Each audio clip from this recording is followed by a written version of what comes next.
High tech, low tech, or no tech. Through our hobbies and our passions, the geek comes out in us all. The world's of geekdom. I am a geek and I'm proud of it. Geeks. Geeks unite. Well, let's get those nerds! Nerds! No! Did you just call me a nerd? Not all geeks are nerds. Yeah. This is Geek Therapy Radio. What are we waiting for? And now your mental curator, Johnny Hamburger. Welcome to Geek Therapy Radio this week. I am on location, Lynchburg, Virginia, in Sarah's old bedroom. Coming up on the show, I'm going to give you exact timestamps so that you know where to fast forward to if you're not interested in anything else. Isn't that convenient for you? I talk about the GTX 1180 or the 1280 or the 2080, whatever you want to call it, but I talk about Nvidia's new flagship graphics card at the 2-minute mark. So fast forward to 2 minutes and you'll be right there, hear everything you need to know, the nitty gritty about the new GTX 1180, all the leaked info that we know. A little later in segment 2, I talk about the Samsung Galaxy X. Specs for that thing has been leaked. Speculation for that thing has been leaked. I get into it in the second segment, and I'll let you know right now, I think it's kind of stupid. But you'll have to fast forward to the second segment exactly at 12 minutes and 20 seconds to hear all about the new Samsung Galaxy 10. All the info we know right now. Then at minute 24:25, at minute 24, 25 seconds in, we start talking about Lynchburg, Virginia for the last 2 seconds of Geek Therapy Radio. And with that said, let's just get on into it. Once again, welcome to Geek Therapy Radio. I am here on location, your mental curator, Johnny Hamburger, host of Geek Therapy Radio, or you might know it as GTR. I am on location, Lynchburg, Virginia, sitting here in the corner of Sarah's childhood bedroom. And I asked her just a second ago, did you think that your boyfriend would ever be recording a radio show in your bedroom? She said no. She's actually sitting in the bed adjacent, across from me right now. I'm literally sitting in the corner of her bedroom against her nightstand because that's the only way I could get the microphone and everything to work. And stick around to the end of the episode for the special revelation about how I'm recording this, because it might actually blow your mind how I've recorded and mixed and produced this entire episode of Geek Therapy Radio. You might not guess it. You might not guess, oh, what kind of special microphone is he using? What kind of special software is he using? You may not guess it, but you should stick around for the end of the Geek Therapy Radio, because I'm geeking out hard this week in how I'm recording this episode of Geek Therapy Radio, once again, from Lynchburg, Virginia. I came here with Sarah to visit this side of her family. She was so worried. Are you prepared to meet this side of the family?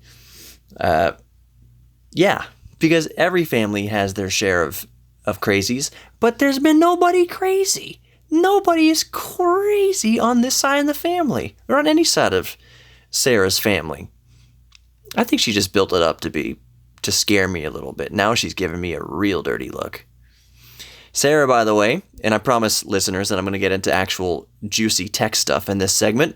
Going to talk about the GTX 1180 or the 1080, or the 2080, however you want to call it. We still don't know. Specs have been leaked about the new GTX 1180, and that it might not even be called the 1180. It might be called the 2080. But back to my point about Sarah, she got these new sexy spectacles that I, from here on out, shall hitherto refer to as sexticles, because they're sexy spectacles, and sexticles is probably the worst word that I can think of right now to say, but it works, and she really is not digging that. But she's sitting across from me playing the Switch. Let's get on to actual geek news. This is really cool. Okay, the new GTX 1180 is coming out, and I just realized her lamp looks like a penis. I am not even going to speculate as to the nomenclature of modern devices, and I will use an example of Windows. We had Windows 3.1, Windows 95, Windows 98, Windows XP, Windows 7, Windows 8, and Windows 10. Why didn't we have a Windows 9? Because 7, 8, 9. Get it? Sarah, do you get it? I get it. Okay. But really, though, I've heard speculation, and I can't verify this because I'm not a programmer. I'm starting to learn basic programming, like literally basic, the programming language BASIC, because of my Commodore 64. But I heard the reason that we don't have a Windows 9 is because the code for Windows 9 would have conflicted with previous software that was written starting back in Windows 95 and 98, that the code would contain a 9 for some reason in Windows 9 if it came out, and it would conflict with previous iterations of Windows. I don't know about all that. That seems a little bit too convenient for me, but maybe some of you listeners out there who actually are programmers and who do program x86 and x64 programs for Windows can tell me whether or not that's the reason why there was no Windows 9. I still maintain, though, that Microsoft knew what they were doing, and it's just simply that 7, 8, 9. Let's get on to the leaked specs for the Nvidia GTX 1180/2080. Apparently, we don't know what it's going to be called yet, the 1180 or 2080, and that's why I went off that whole diatribe, this whole tangent about nomenclature, because it just doesn't make sense anymore. It's dumb. Why do they call it the GTX 1080, the current generation we have now? Does it play games at 1080p? Well, yeah, but the GTX 1080 is kind of... It can play games at 4K also. It was hyped at... it was hyped before it came out. Oh, we can actually play 4K games now smoothly. Some games at some settings. But why didn't they call it that? Instead of going from the GTX 980, they went to the GTX 1080. Why didn't they call it the GTX 4K? Why didn't they call it the GTX 2K? Whatever. I don't know. From here on out, I'm going to be referring to these leaked specs for the GTX 1180. I'm not going to call it the GTX 2080. I'm going to call it the 1180 for now. But let's get to it. Let's see how the specs differ from the current generation, the current card, the GTX 1080. Let's start with architecture. Architecture for the GTX 1080 was Pascal. Now it's being called Turing for the 1180. Turing, not Touring. Turing for the GTX 1180. Now, the old lithography for the GTX 1080, the old manufacturing process was 16 nanometers. The new manufacturing process for the GTX 1180 is 12 nanometers, a significant reduction in size. The GPU for the 1080 was called the GP104. For the new GTX 1180, it's the GT104. And the die size, how big the actual chip is inside of this graphics card. For the old 1080, it was 314 millimeters squared, because it's a square, versus the GTX 1180 is now at a seemingly massive 400 millimeters squared. Now, what is that going to pack in? How many CUDA cores is that going to pack? Well, you've probably guessed there, kind of correctly, that the GTX 1080 was at 2,560 CUDA cores. The new GTX 1180 will be 3,584 CUDA cores. So a massive bump up. About 1,000, a little over 1,000 more CUDA cores on the new GTX 1180. The TMUs for the GTX 1080 was 160. For the TMUs for the new GTX 1180 bumped way up to 224. The ROPS remains unchanged. The 1080 was at 64, 1180 will be also at 64. The core clock, these next two things that really count, the core clock and the boost clock. The core clock for the GTX 1080 was 1607 megahertz, and the core clock for the 1180 actually goes down a little bit, around 1600 megahertz, so down 7 megahertz, theoretically, thereabouts. Down 7 megahertz for the 1180 versus the old 1080. Old. It's what we have currently. Right now, as of recording. Boost clock. GTX 1080 boost clock was at 1733 megahertz, 1733 megahertz. The new boost clock for the 1180 is going to be around 1800 megahertz.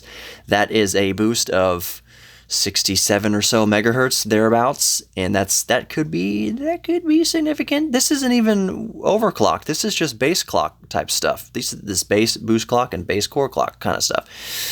The FP32 performance for the old GTX 1080 / current, as of time recording, is 8.7 teraflops, and the new GTX 11 bumps that way up to 13 teraflops. Memory interface unchanged at 256 bits.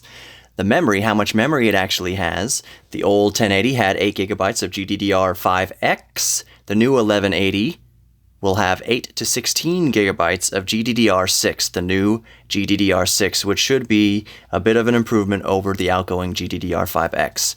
Memory speed, the old 1080 was at 10 gigabits per second. The new GTX 1180, 16 gigabits per second, another marked boost.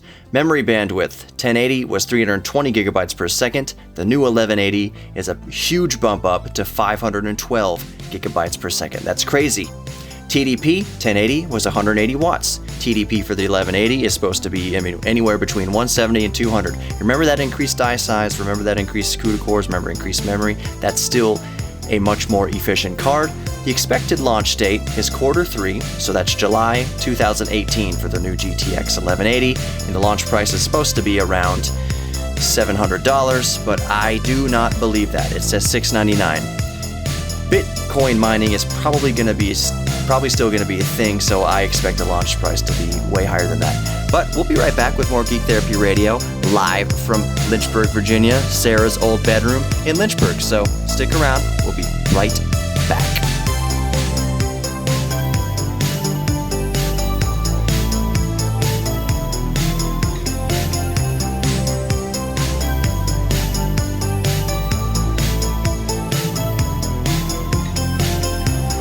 Welcome back to Geek Therapy Radio. I'm your mental curator, Johnny Hemberger.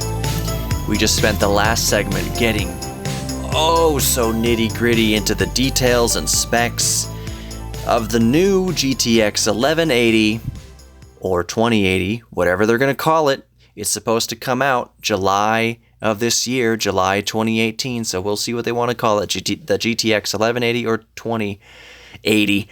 We got very deep into the quagmire, in the mud, in the muck of the specs. And for those of you listening who may not be so interested in graphics cards or gaming computers, gaming PCs, thank you for bearing with me through that. I know it was probably intense, but there's probably a lot of listeners out there who really, really appreciate knowing the specifics of the new GTX 1180. Do you ever say some stuff and it's already coming out of your mouth and you're like, well, there's no stopping now because this is radio and I can't go back? Well, the difference with me right now is that each of these shows is recorded and I fully well can go back and re-record something that sounds stupid. I had to re-record the entire first segment because there was some weird popping and clicking noises happening in the audio, so I had to go back and change some things around to smooth that out.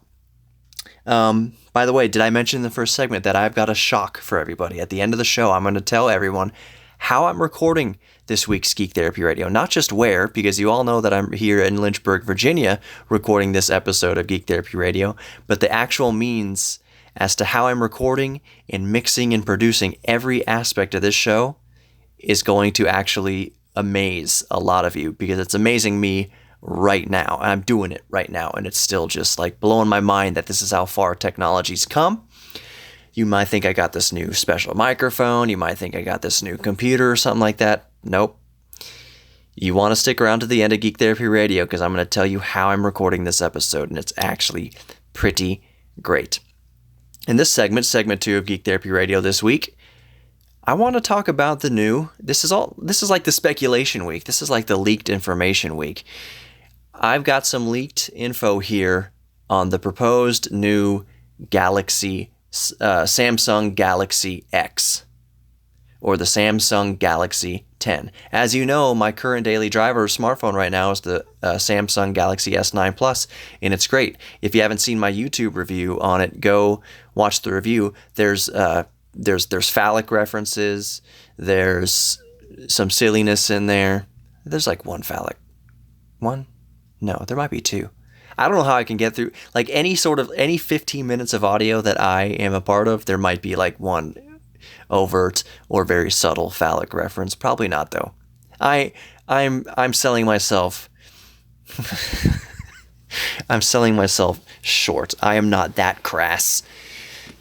But in this particular review of the Samsung Galaxy S9 Plus, there is one or two tasteful phallic references. So, if you're wondering, what is this idiot talking about? You'll just have to go Google Geek Therapy Radio with Johnny Hamburger and find the Galaxy S9 Plus review and see what I'm talking about. It's a good review.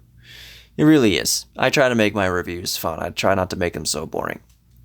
Back to the new proposed Samsung Galaxy X. You know, iPhone just came out, like last year with their iPhone X. I still call it the iPhone 10. Have there been 10 generations of iPhones? It went from like iPhone and then when did they? I think 6 to 10. no, they had 7. They had the iPhone 7 in between there, and then it just went to 10. Where did 8, 9 go? There's not even a joke there. 7, 8, 9. That's not that joke doesn't kind of work for the iPhone. But now I'm thinking about iPhones. I had the iPhone 3G. It was I guess the third generation, but that's when the 3G network came out. That was the high speed. And then there was iPhone 4, 5, 6, 7 in various iterations of the 5, 6, and 7 or the 6 and 7. I had another hiccup. So the proposed Samsung Galaxy X. Why did I want to talk about that? Is it because of specs? No. Anyone who's listened to the show knows very well that I don't really care about the flagship smartphone scene. Yes, I did get a Galaxy S9 Plus. Yes, it's the best phone that currently is available in the world, but I only got that because my Note 4 finally took a dump. I was not in the market to get a new smartphone, but I figured, you know what? When I got my Note 3, which I dearly loved, and got thrown into a pool with me attached to it by my friends, one of them being Sarah, across the room from me right now. I love my Note 3, and I bought that when it was a flagship, and that thing lasted me for years. So when my Note 4 replacement died, I said, I'm going to get another flagship, and I'm just going to keep it for 4 or 5 years. Luckily, the S9 Plus is water resistant, down to like 30 feet or something like that. I don't really plan on testing it, but it's good to know that if I get tossed in the pool, it's going to be water resistant. I assume the new Galaxy X will be water resistant. But like I was mentioning earlier, why am I talking about it? Because I don't care about smartphones. The flagship smartphone scene. The new Galaxy X is supposed to be foldable, bendable. Oh, well, we've had flip phones before. No, the whole screen. The whole continuous screen is bendable. And apparently you can fold it into a clamshell design. They haven't released this yet. They are going to release it in small numbers, basically create beta testers out of about 100,000 people. I use the term beta tester loosely because usually beta testers are paid to test the device. Samsung is just saying, screw it. We're going to sell this to 100,000 potential suckers for whatever price. And maybe I say potential suckers because maybe this thing is going to be gangbusters and it's going to take off and it's going to do really great. Now, the reason I chose to talk about this story, other than it's very, very trending, it's a very trending topic right now, and I want to get more listens to the podcast, is that I genuinely think this looks very stupid. I can't bend the screen around my brain, or I can't bend my brain around a bendable screen on a smartphone. Let me be very clear about that. I think bendable screens and curved screens and screens that bend and wave around and are basically unbreakable are very awesome in other applications. I think that is 100% some of the coolest technology that is on the horizon right now are bendable, foldable, flexible high definition screens. I think that is so cool. I can't wrap my head around why it would be a good idea on a smartphone.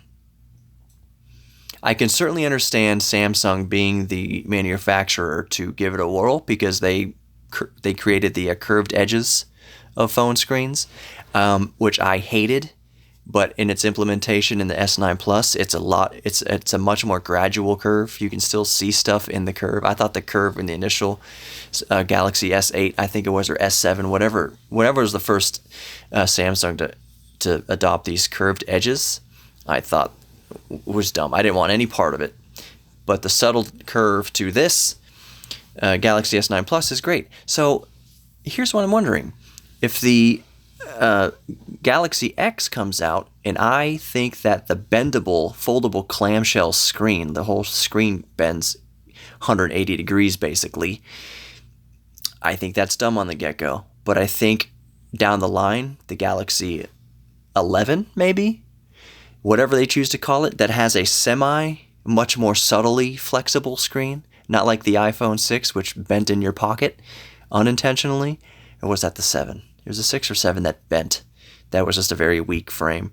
Anyways, the Galaxy X11, let's say, that comes out a couple years down the line with a bendable, flexible screen, I think it might be implemented way better. But that is why they're selling it to 100,000 or so, quote unquote, the Geek Therapy Radio, Johnny Hamburger editorial suckers.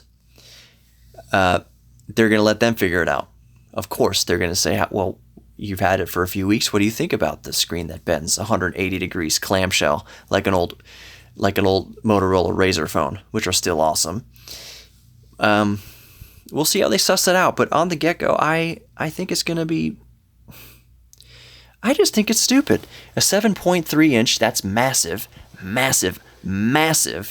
OLED screen that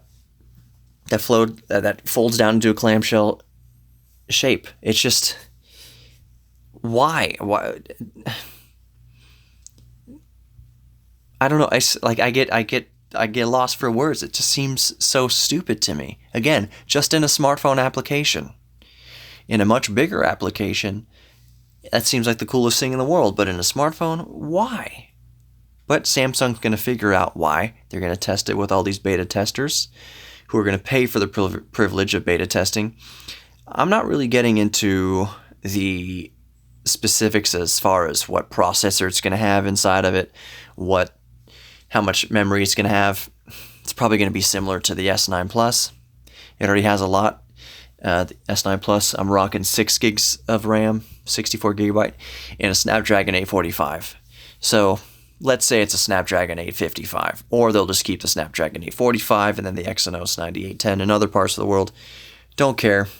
There wasn't a huge gap in performance between the Samsung Galaxy S8 and the S9 Plus that I have right now. I just got this because I wanted the state-of-the-art fastest that ever existed, even if it was only marginal.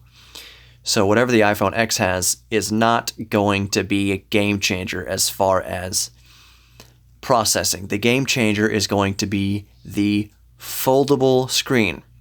Apple also has a patent on a foldable screen, so we'll see how that shakes out as well. As I mentioned a few minutes ago, Apple did have a folding phone. It was just unintentional. With that, we'll be right back with more Geek Therapy Radio. I'm going to get into more just fun stories of what's going on here in Virginia. What am I doing here in Virginia with Sarah's family here in Lynchburg? Talk about going to a graveyard, flying the drone around. It's going to be good. Stick around. There's more Geek Therapy Radio coming up. I'm Johnny Hamburger. Go like, follow, and subscribe all the social media. We'll be right back.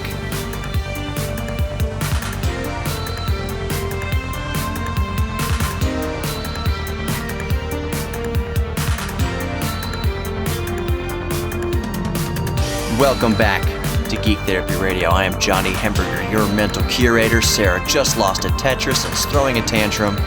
I am here in her childhood bedroom in Lynchburg, Virginia. I asked her earlier, did you think your boyfriend would ever record a radio show from your bedroom? She said nay.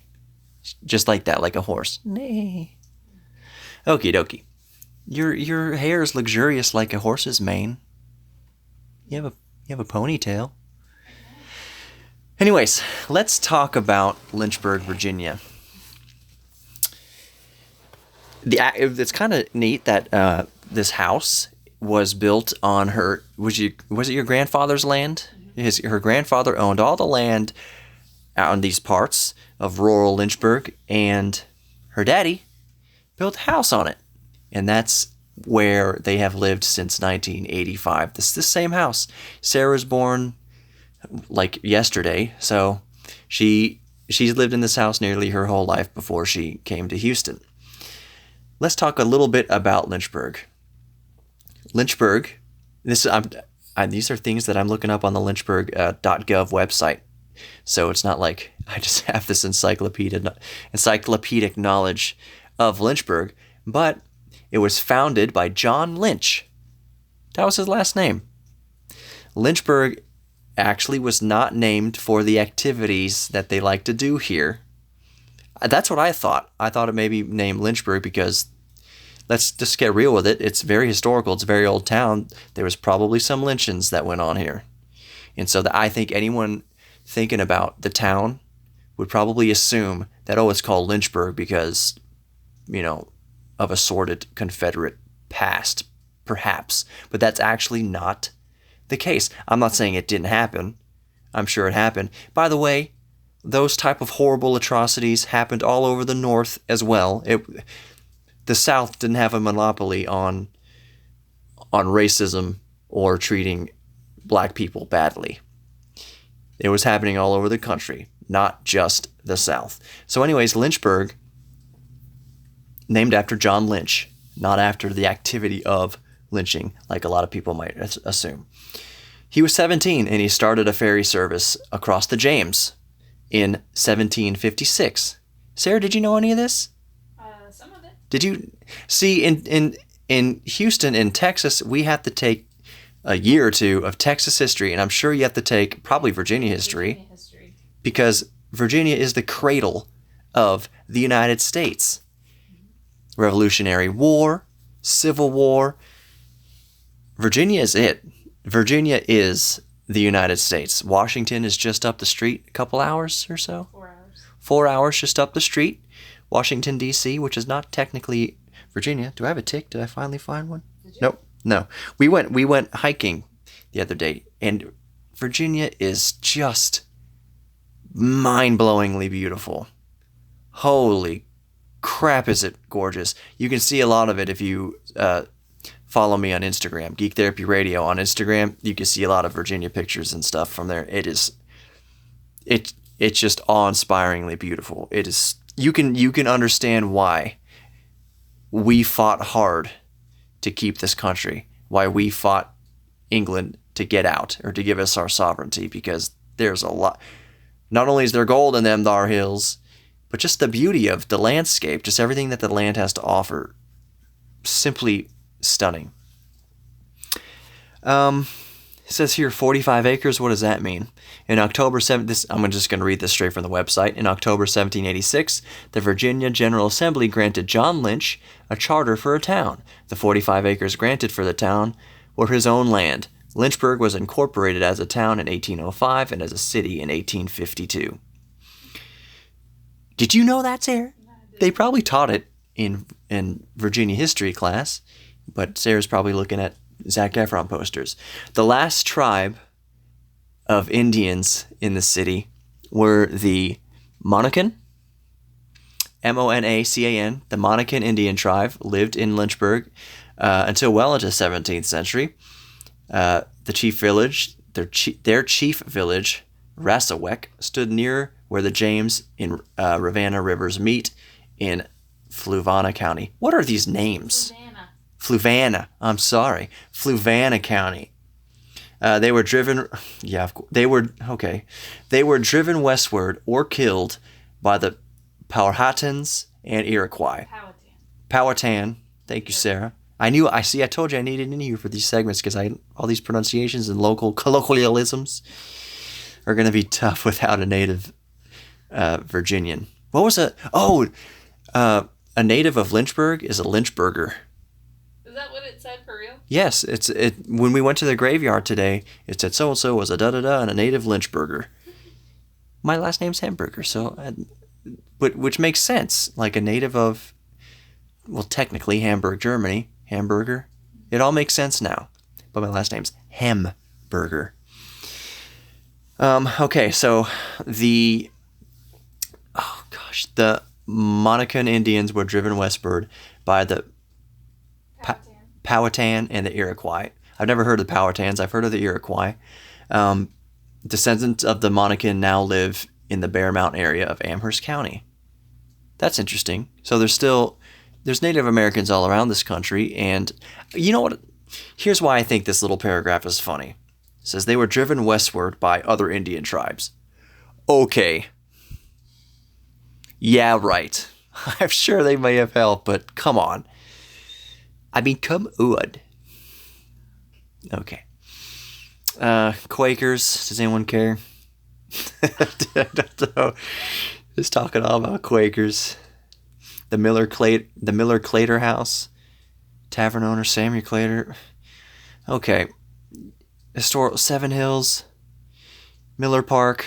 Sarah, stop me if there's anything that you know about. Point of Honor. Miller Park you saw.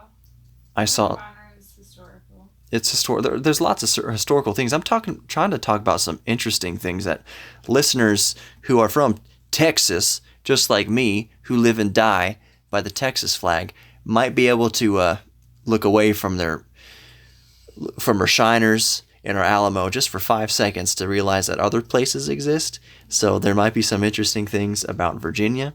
Although any of my Texas listeners, I don't hold it against you for not caring about what goes on in Virginia. But we owe our democracy, our nation, to what happened in Virginia. So it was the original Alamo, pretty much, defending ourselves from the British. Lynchburg was a state capital in 1865. That's interesting. Oh, wait, hold on. Okay, this is interesting. Lynchburg was the state capital from April 6th to April 10th, 1865. That was near the end of the Civil War, if memory serves, but let's see what the rest of the paragraph. From April 6th to 10th, 1865, Lynchburg served as the capital of Virginia under Governor William Smith. The executive and legislative branches of the Commonwealth moved to Lynchburg for a few days between the fall of Richmond and the fall of the Confederacy. So I was right. It happened right around the end of the Civil War. Thanks. School days first on the air. Let's read this because this is pertinent to radio. Fact number 15 about Lynchburg, Virginia. First on the air. In October 1868, Dr. Malcolm... How are you pronouncing this? Dr. Malcolm Loomis, a part-time resident of Lynchburg, used a vertical antenna, a high-frequency detector, and a spark gap transmitter to successfully send electromagnetic waves through the atmosphere, thus inventing radio. 6 years before the birth of the father of radio, I always forget how to pronounce his first name, but his last name is Marconi. Guglielmo Marconi. Marconi invented the radio popularly. This is saying some hillbilly from Lynchburg invented it first, 6 years prior. But why did he do it? And I'm saying hillbilly not to derogatory, but really in 1868, everyone's a hillbilly. We didn't have electricity. Everyone was just still pooping and peeing in outhouses. There was no running water. So effectively, it was a hillbilly who was the first to send radio waves through the air. Despite records that indicate Loomis invented the radio, he lacked the necessary funds to perfect his equipment and gain recognition for his invention. The first thing that stands out about that is, so he built an antenna to transmit electromagnetic waves through the air. You need someone on the receiving end of it to verify that it worked. Maybe he had some instruments to verify, but the reason why Marconi gets the credit is because he was able to transmit a radio signal and it was picked up by some ships at sea or whatever. He sent people out into the ocean, and the first maybe that was the first radio broadcast. Where is it from? New York? No, don't quote me on that. But, okay, so this guy in Lynchburg was the first to send electromagnetic waves through the air. But Marconi was the first one to do it with 2 antennas. A transmitter and a receiver. Because this guy, Dr. Malcolm Loomis, would just say, this is what I'm doing. I swear it's happening. But there was no other receiver to verify. Yep. That's interesting. Okay, famous Undertaker, Centennial, famous products. I think it was, I'm already going to guess that it was tobacco. 1889, Dr. Charles Brown Fleet, young pharmacist who moved to Lynchburg, blah, blah, blah, selling his Fleet chapstick lip balm. Okay, so I guess, well, I'm going to read this whole sentence. I'm going to read this whole thing. In 1869, that's the end of the segment. You know what? I'm gonna read this in the beginning of the next segment. We'll be right back with more Geek Therapy Radio. It involves douche. My name is Johnny Hamburger, and we'll be right back in just a moment for more Geek Therapy Radio on location from Sarah's childhood bedroom in Lynchburg, Virginia. Is that how you'd say Virginia? Go follow all the social media, and we'll be right back with more GTR.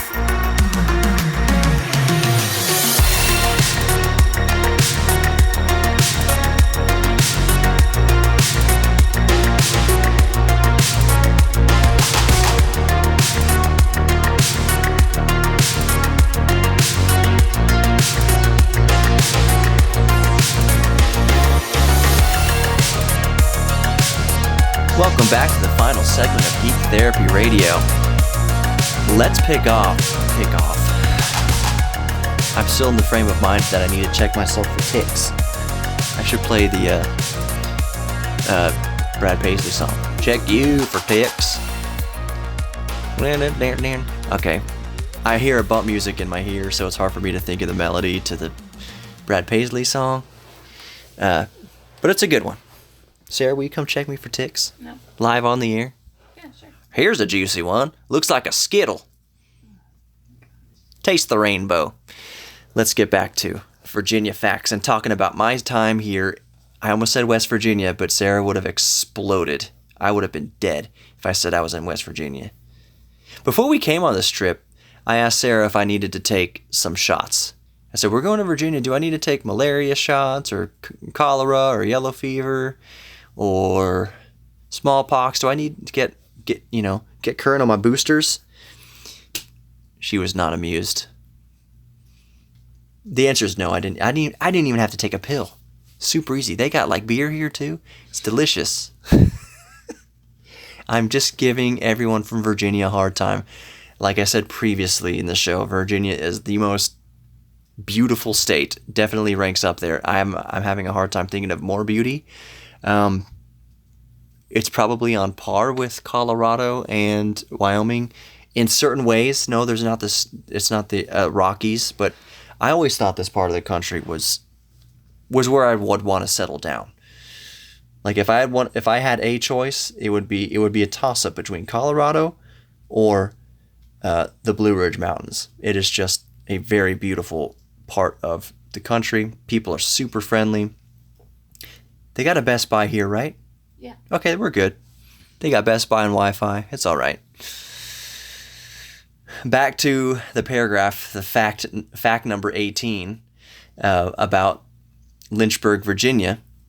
I'm just going to read this whole paragraph because I was scanning it, and the more I scanned it in the last segment, the more ridiculous it got. So I'm just going to read it off here. Famous products. In 1889, Dr. Charles Brown Fleet, a young pharmacist who moved to Lynchburg in 1869, invented and begun selling his Fleet's chapstick lip balm. In 1893, Fleet developed a formula for phosphosoda, the basic ingredient for the Fleet enema. Organized as CB Fleet Co., Incorporated in 1916, the company developed the first disposable small-volume enema in 1953 and the first disposable douche product, Summer's Eve, in 1973. I've heard of Summer's Eve, and I don't even use it on purpose. That got a look from Sarah, for sure. And her mom's probably going to listen to this, and Dad, and I just shot myself in the foot. I'm sorry. See, But you can see why I was scanning over that paragraph earlier, and all these things just kept jumping out at me. Enema, douche. And I was like, well, I need to devote an entire beginning of a segment to this one paragraph. But Lynchburg's famous for it. Summer's Eve, that dude who invented Summer's Eve is rich. That can be just assumed. Whatever island he bought is in just 12 months of summer all the time. Always a Summer's Eve on whatever island he bought. Super fresh. What else? What other? Iron Man. Okay, so Iron, Black Poet, 139 Steps, Lynchburg College. We can talk about that. There's about 532,000 colleges in Lynchburg alone. Like I can probably throw a rock from your front yard and hit a college, like an accredited university. It is crazy how many colleges are here. I think it's actually slightly less than 575,000, and it's like six or seven colleges.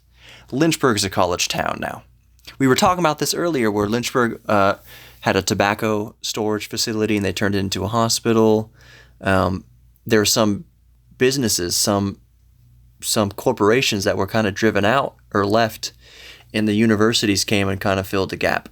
And we're talking about the universities provide jobs, but it's jobs for people who graduated from the university, which is kind of a funny concept to me. If you're going to school for a bachelor's in like art appreciation, there's two things you can do with that degree: make coffee or be an art professor, because there aren't too many art appreciation factories going up where you can apply for a job. So yeah, Sarah says 6 colleges here, and Sarah went to none of them. I went to Radford. You went to Radford. Oh yeah, but that's still Virginia, right? It's still Virginia. Yeah. That's in the sticks. She's of Virginia. okay. Radford's in the sticks. Its sister college is Virginia Tech. Virginia Tech is not in Lynchburg. No. Virginia. What's the biggest college here in Lynchburg? Liberty University. Liberty University, which I'm sure a lot of people, even though most of my listeners listening in Texas on the radio right now, KPRC 950 AM, of course they've heard of Virginia Tech, but you've probably also heard of Liberty University. Did that start out as an all-black school, or vice versa? No? What was the school that was, or still is? That's the University of... University of Lynchburg or something like that. Virginia University Lynchburg, something like that. It's kind of like HBU in Houston. I don't think you have to be a certain ethnicity to apply, but you can't. It's like a woman's college. Like I can't apply to a women's college being a man. It's set up for a purpose, and it's completely okay that it remains to serve that purpose. So lots of colleges around here. We went to an old historic cemetery. The rest of your family was giving your mom such a hard time because she insists that one of the first places visitors go is the old cemetery. Old city cemetery in downtown Lynchburg. It was very historic. I love that. That would be my first stop, because I love going to historical sites. I love reading all the plaques, and I love reading all the years that people lived and died. Especially if you've never made it out to the East Coast, where the United States was founded, you need to come out here. You need to come to Boston. You need to come to, I'd say Lynchburg. You need to come to. We don't need to Virginia. Just come to Virginia, the birthplace of America. Lots of Civil War stuff here in Lynchburg. There was 2,200 grave sites at Old City Cemetery. Is that what it's called? Old City Cemetery. 2,200 Confederate plots, and a couple of them were actually Yankees that got mixed in here by accident. So there's a few Confederate flags hanging over some gravestones, and a few American flags over some gravestones, but it's mostly Confederate. I was taking a picture of a Confederate flag waving in the wind over one of the tombstones. I also took the same video of an American flag waving over another tombstone. I was just getting a picture of the two flags. And somebody came over to me and said, "Oh, you like the Confederate flag?" And I didn't know where she was coming from, but I said, I don't care for it one way or the other. I also took the same exact video of the American flag down there. I do think, however, it's important to preserve reminders of the past, that it's not about the past, it's not about preserving the ways of the past, but it's important to be able to look back and see where we've been.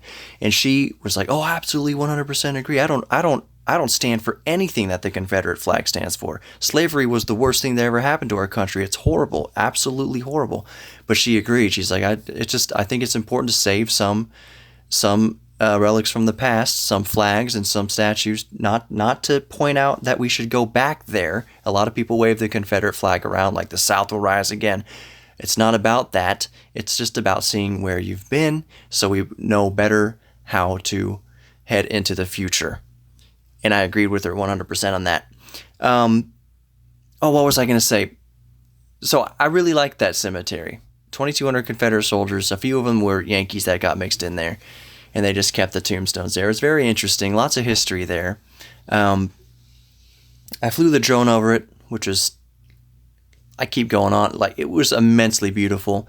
If you visit the social media or my YouTube and everything, like, follow and subscribe Geek Therapy Radio on Facebook's Instagram and YouTube, you'll be able to see the drone footage from around these parts. It was absolutely gorgeous. I love historical things.